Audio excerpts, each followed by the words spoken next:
What is up? Hello, good morning, good night. So a lot of people have some kind of interest in the wire tuck that I've done for the Celica.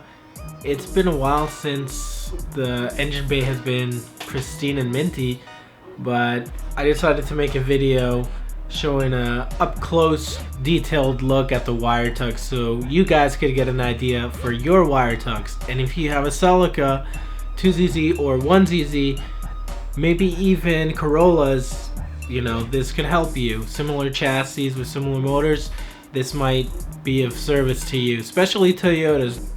I want to cover the engine bay in 3 sections: driver side, middle, and passenger side. We can start with the passenger side. It's definitely the neatest part of the wire tuck.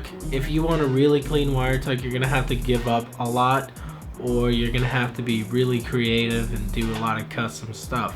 I gave up a lot and I was creative where I could. I have no power steering, no air conditioning.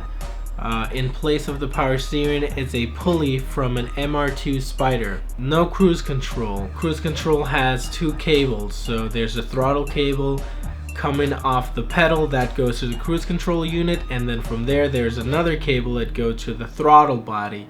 If you remove the cruise control, you can kind of route the first cable off the pedal and you can fit that onto the throttle body. I secured mine with a couple of zip ties because it's not exactly the same end of the cable, but it does work.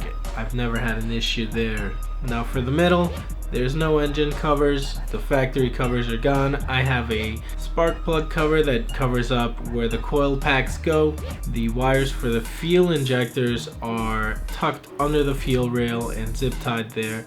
If you route everything properly, if you're clever with it, you don't have to extend the wires for the coil packs or the wires for the fuel injectors. A lot of the sensor wires you might not even have to touch, as well as wires for lights, which is kind of a given with wire tucks, and those you just hide under your fenders somewhere.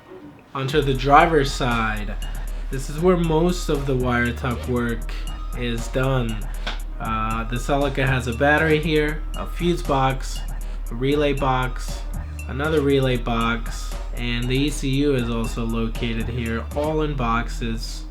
The fuse box, along with the relay boxes and ECU, is all tucked up under the dash. The fuse box is tucked up the highest and it's secured onto a metal support that's under the dash. You do have to remove your dash for this. And then the ECU is kind of tucked under some of the plastic panels. It's kind of just there with a couple of zip ties. It works for the moment, but I'm gonna have to move this. The driver's side does have a lot of messy wiring. It's where most of the wiring comes. I think if I go through the harness and skim through it, maybe remove some wires, maybe make some smaller sub harnesses and have them come out of somewhere else, I could probably get rid of some of this clutter. But that's a project for another time, since at the moment all I really want is to get the car reliable and just take it on a road trip in this form and just kind of road test it, because I've never taken it too far in this condition. It's always been local car meet. That should cover most of the wire tuck. If you do have questions or comments, leave them down below. Like or dislike the video. If this information is good for you, share it, throw it on the forums, whatever. The more info we share, the better the car scene becomes, the nicer the builds become. So, you know, it's really on you. Share the info. Subscribe. Thanks for watching. Nailed it.